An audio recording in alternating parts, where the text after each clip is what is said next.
Hello everyone. Today I am explaining you about Maxim-Gilbert method of DNA sequencing. So in the previous video I discussed about Sanger's method of DNA sequencing. So to give a brief introduction about this one, this method was implemented by Alan Maxim and Walter Gilbert in 1977 in parallel with the Sanger's method in the same year.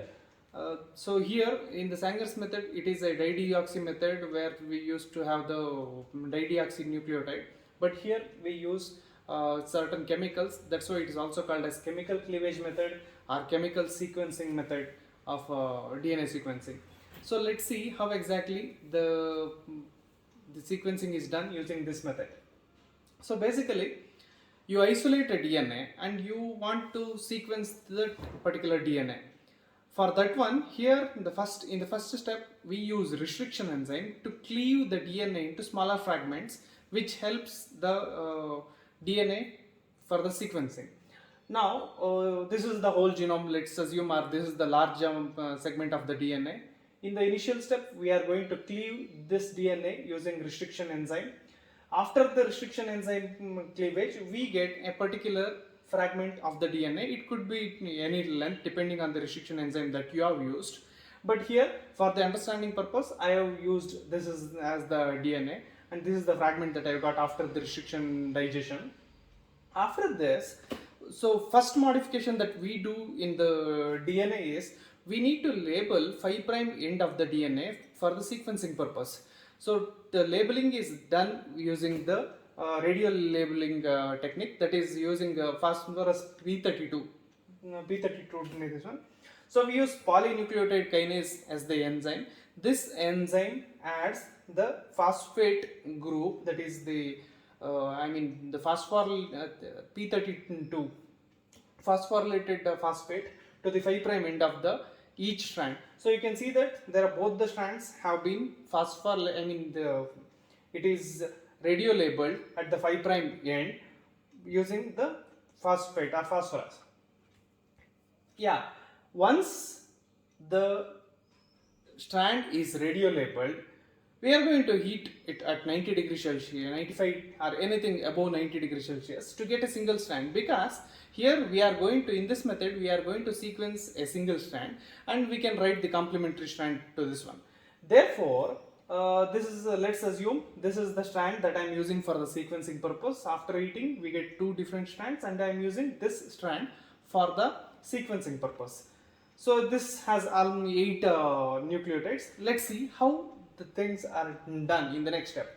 So basically, we get many number of these single strands, and these single strands are aliquoted into 4 different tubes. So it's written 1, 2, 3, 4. There are 4 tubes. In the 4 tubes, everywhere we are using P32 labeled single stranded DNA. That means we are taking the same same single stranded DNA in each tube. So there will be multiple copies of the same DNA. Once after we aliquot the DNA into 4 different tubes, so I have named it as first tube, second tube, third tube and fourth tube.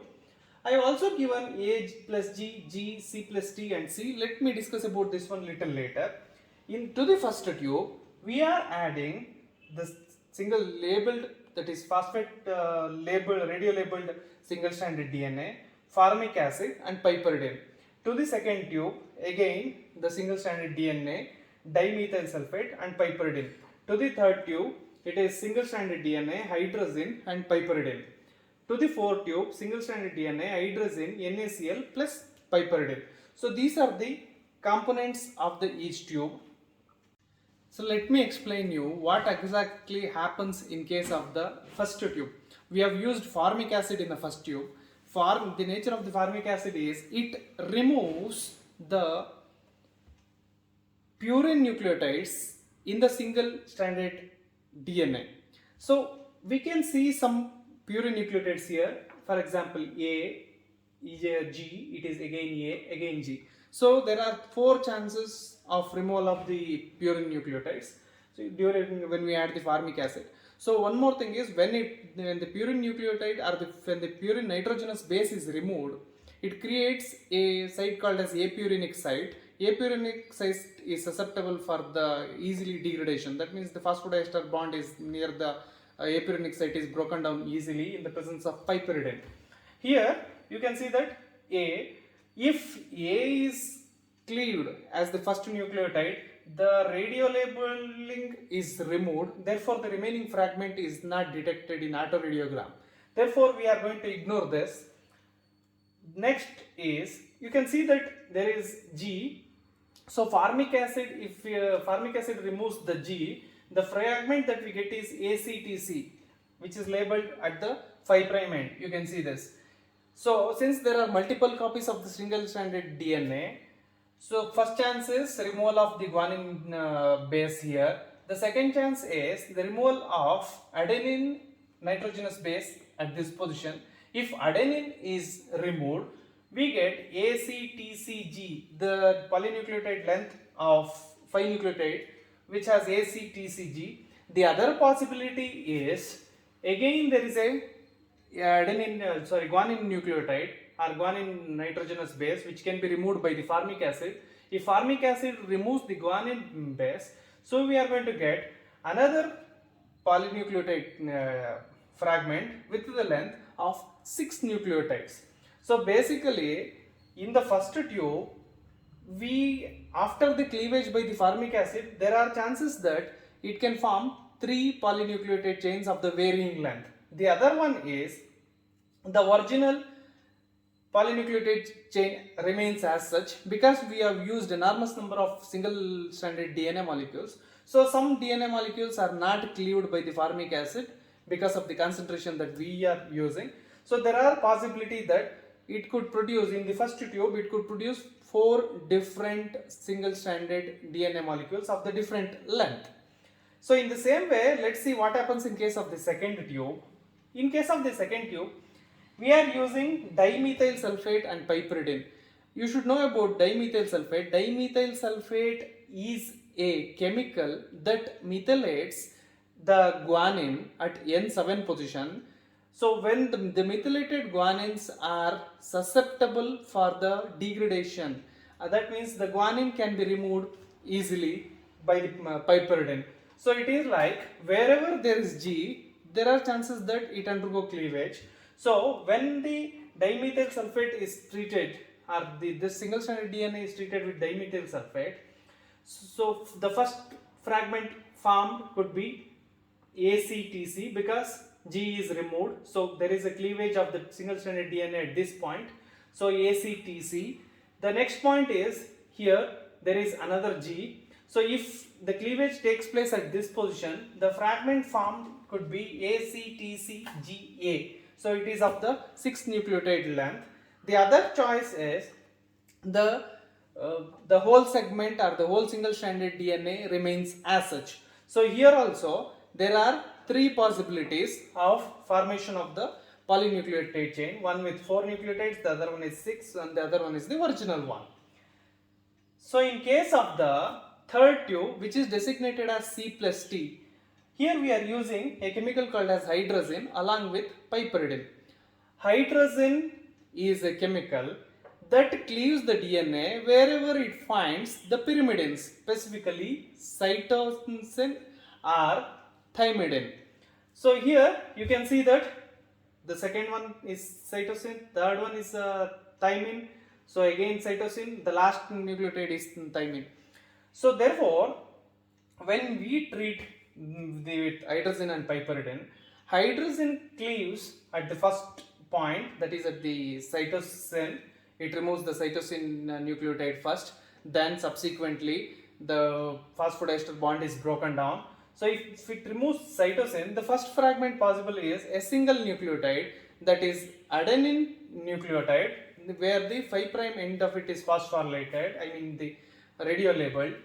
The second choice is, again there is thymidine, because hydrazine is non-specific and it cleaves the pyrimidines. So we are cleaving the next fragment at thymine. When thymine is removed, we get 2 nucleotide that is radio labeled. Again we have at the next position there is cytosine. If hydrazine cleaves at cytosine, we are going to get the nucleotide length of 3 nucleotides that are radiolabeled. Then last point is it can degrade the thymine nucleotide of the last nucleotide, that is 8 nucleotide. If that undergo cleavage, we get 7 nucleotides of the length A, C, T, C, G, T, and G. So we are going to get 7 nucleotides. As usual, one of the chances is the single-stranded DNA may be left uncleaved, that is the last fragment. So this is what happens in case of the third tube, which is treated with hydrazine. The fourth tube, along with the hydrazine, we are using NaCl. The beauty of this process is NaCl will not allow hydrazine to cleave thymine residues. So basically, in the presence of NaCl, hydrazine cleaves only wherever there is cytosine. So you can see that there are 2 cytosines.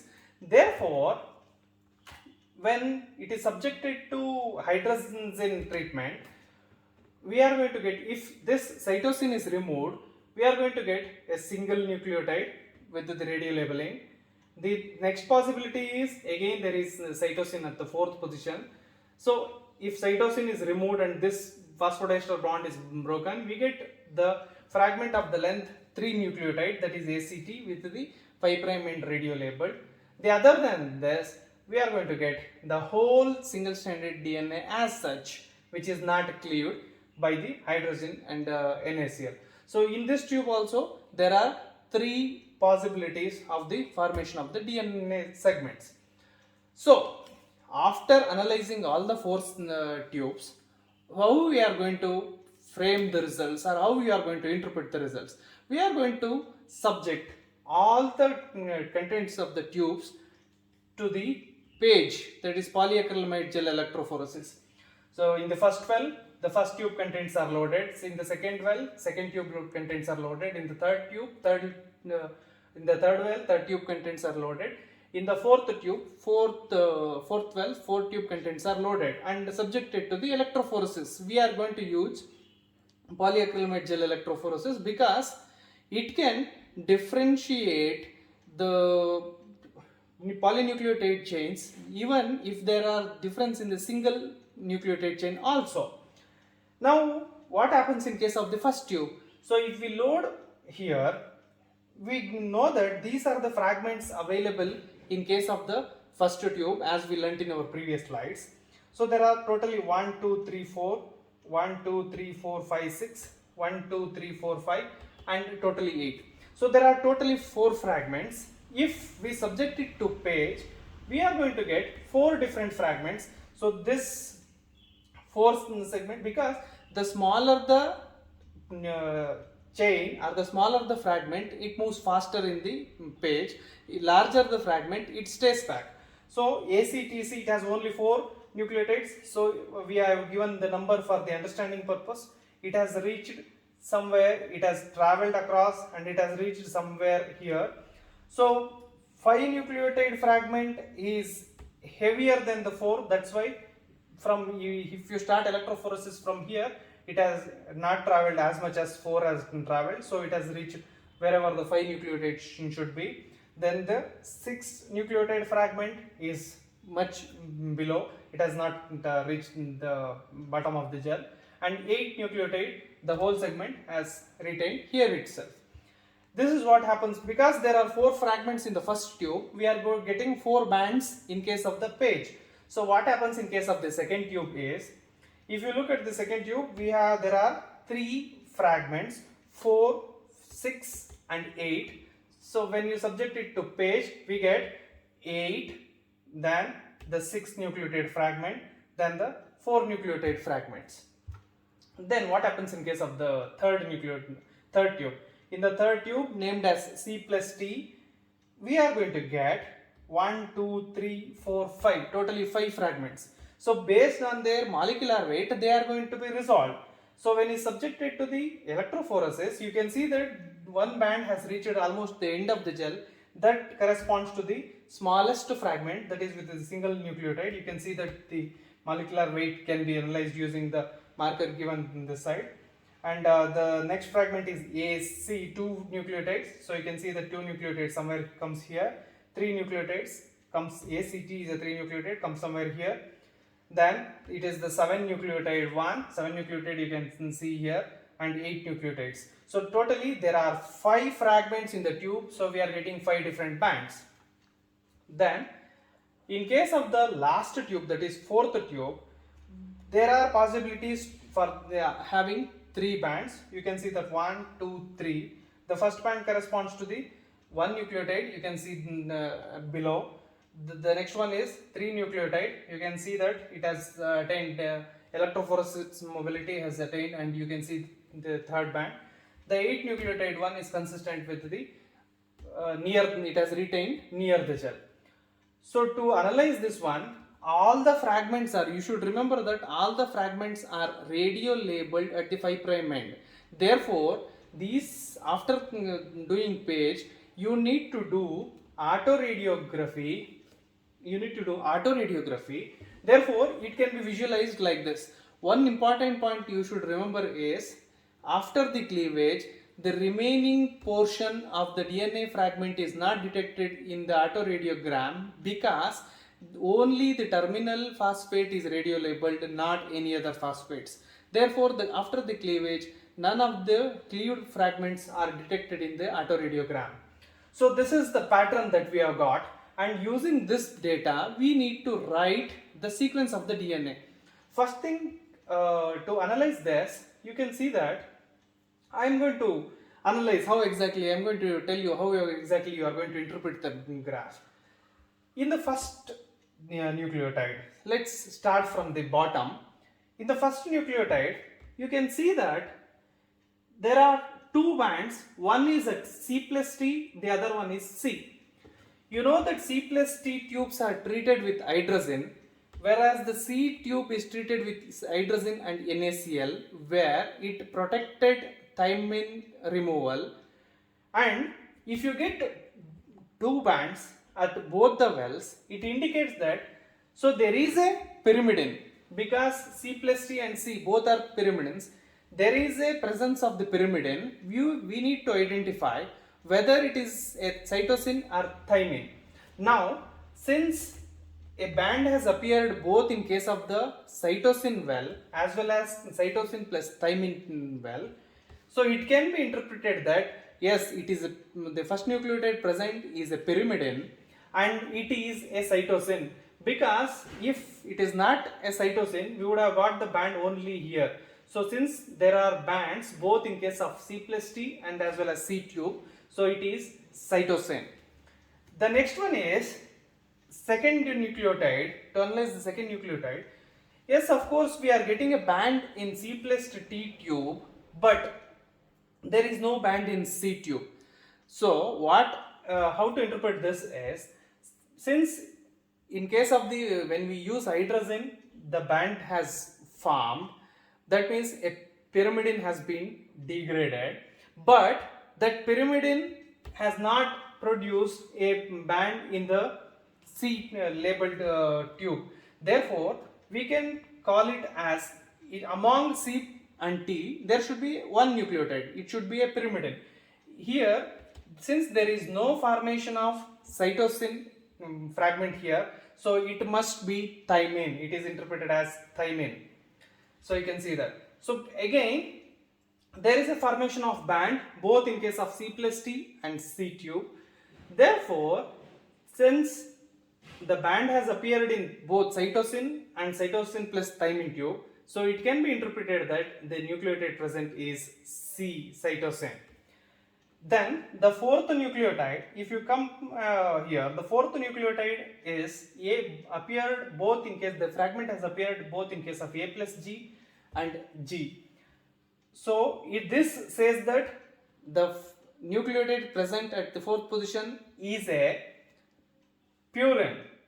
And which is this? If there is a band in G, of course it should be a guanine nucleotide. If there is no band, then it would have interpreted as adenine nucleotide.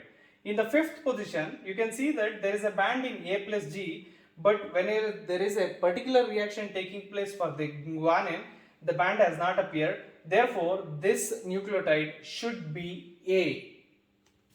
Then the next sixth nucleotide is, you can see the band both in case of A plus G and G. Therefore, since it is presence of G is confirmed, so the next nucleotide can be written as G. Then again it is a pyrimidine, presence of the pyrimidine you can see in the 7th position. C plus T has produced a band, but there is no band in the C. Therefore, it is the band corresponds to presence of the thymine. So basically this band is common in almost all the tubes, which is uncleaved band. So we are not going to take this into consideration. Here, this is the sequence that we have determined using autoradiography. Let's see whether this sequence is correct or not. So if you look here, this is the actual sequence that we used in the initial assays. This is the determined sequence, that is CTC. You can see that GAGT, GAGT. So the sequence is very similar to the R. It is same as the template DNA, single stranded DNA that we used. One major disadvantage of this method is you cannot identify the nucleotide present in the 5' end. But the sequencing makes no sense if you cannot really identify the 5' end of the terminal nucleotide.